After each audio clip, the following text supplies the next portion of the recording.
I mean, all right, yeah, I don't know, man. I guess. Where's the checks and balances on this system, hold on. Right. Where's that at? Right. That's what I was just thinking. Like, shit, we literally had checks and balances implemented, and they blown the shit. That's what I was thinking. I'm like, where's the checks and balances? Right. And this system's even worse because you have the politicians blaming the bureaucrats and the people blaming the bureaucrats and the politicians, and the bureaucrats blaming the politicians for hiring them, and the people for voting in the politicians. So everybody just blames each other, and no one's actually really responsible. Well, this is a debate. Can I? And just real quick, Edmund. This is a debate between, and this is just one line from each side, so it's not a long debate. They're trying to decide who's going to be in charge of the country, and it's the aristocrats versus the populist Jeffersonians. Okay, it's just one line from each side. There's sort of two camps here. When I talked about the Federalist Papers and people that want a strong central government, a strong federal government, they called themselves the Federalists. And in fact, a little bit down the line here, there's basically a party, not a true political party as we have them today, but essentially a party, a faction, that just called themselves the Federalists. Hamilton was sort of the de facto leader of it. We'll get into that a little bit later, because maybe John Adams was their leader, so once he became president himself. But there's the Federalists. Please stop. Gino. Almost done. Anti-Federalists. I am an anti-Federalist. And anti-Federalists would say, in fact, there's a quote here from one of the leading anti-Federalists who said, you men of learning, speaking to Hamilton, said, you men of learning, you lawyers, will take control of this federal government. Ordinary people with good sense will never be able to get elected. And after you grab all the power and the money, you'll swallow up all us little folk.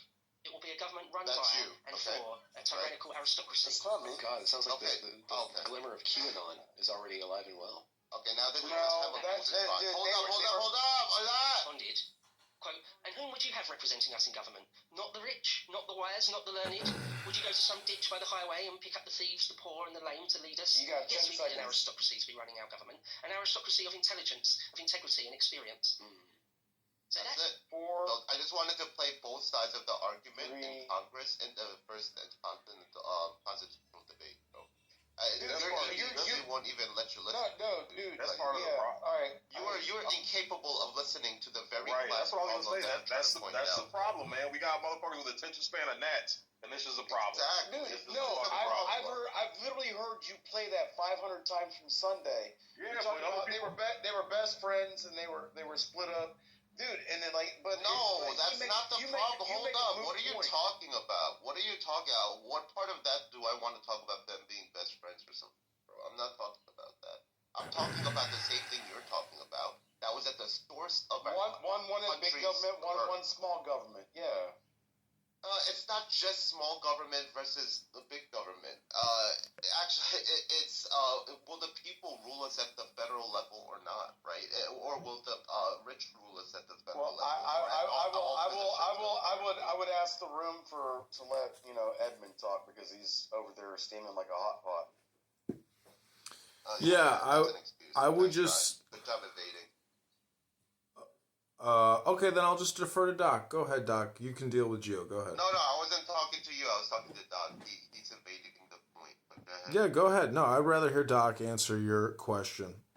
No, he's not. Rephrase the question and I'll answer it directly. Give me a yes or no. I'll tell you yes or no. Do you not recognize that the fight between the poor and the rich were preordained in our founding documents and the way we structured our country? Yes. Okay, then why? Like, I don't understand why you couldn't just let the fucking clip rock. I don't understand why. Because there's a difference between a federalist and an anti-federalist. Brian hadn't heard it. Yes, but then why are you surprised that this is a fight between the rich and the poor? Like, this is obvious. If you read the founding documents, there were rich anti-federalists. But that's besides the point. I'm not talking about. You know the reason that you have the Bill of Rights is because the anti-federalists. And what does the Bill of Rights mean to most citizens? The right to keep and bear arms, the right to arm bearers, the which right is to being eroded on every day. Yeah, for the last 30 years. Yeah, all of which are being eroded every day, right? Well, I mean, come on. When the FBI literally deletes conservative tweets off Twitter, right? What freedom of speech to criticize the government? They don't do that anymore. Yes, but they used to. What do you, it doesn't matter. As long as they don't get caught, they'll try it in every avenue. The fact that you think this is the only way that they silence us and censor us is crazy. And then too, think about this, Doc. We got red flag laws that are literally have been signed in, and it invades the Fourth Amendment. So they're seizing your guns. You're guilty until proven, and it's like, yeah, our rights have literally been taken away from us, and nobody's done shit. Nobody's done a fucking thing, man. Hey, you know what the funniest part on Sick? The conservatives will defend the leftist right to arm. You're a spark plug that has bad timing.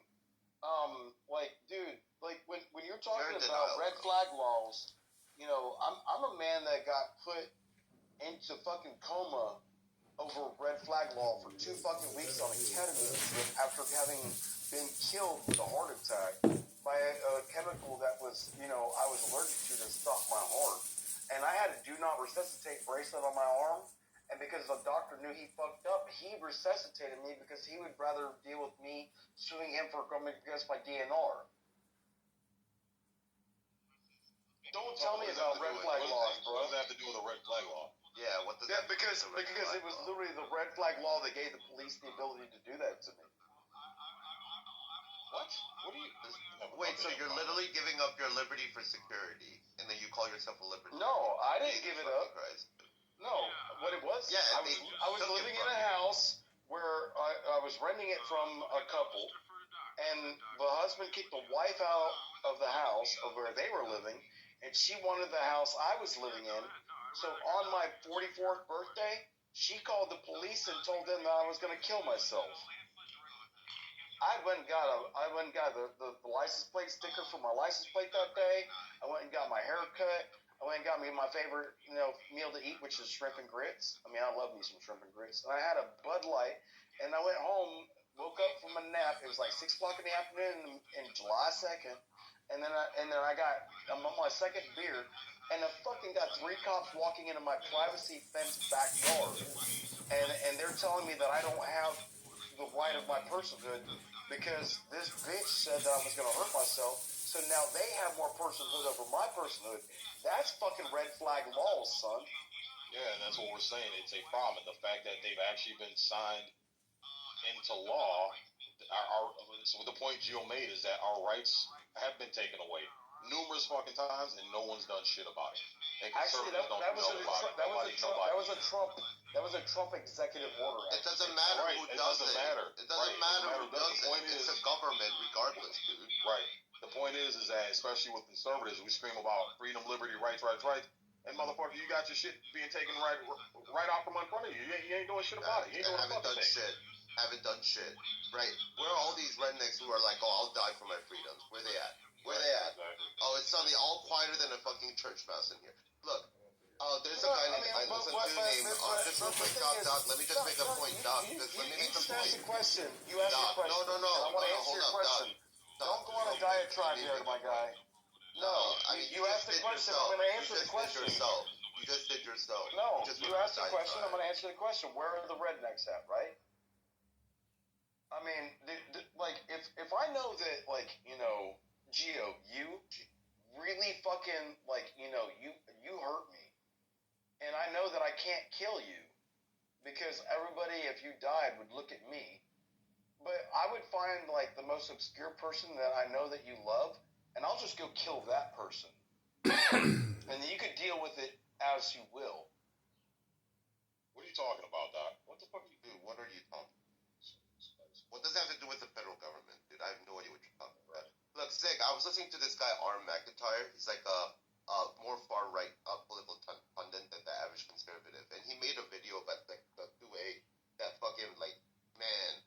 He said, look, as much as I love the 2A and as much as I have my own guns and I love protecting myself, politically, the conservatives are cucks on this one. Because conservatives dispositionally are never the type to try to rebel against any type of government. This disposition. They'll conserve whatever governments they're in place. So when they say that does the rebellion have to match your way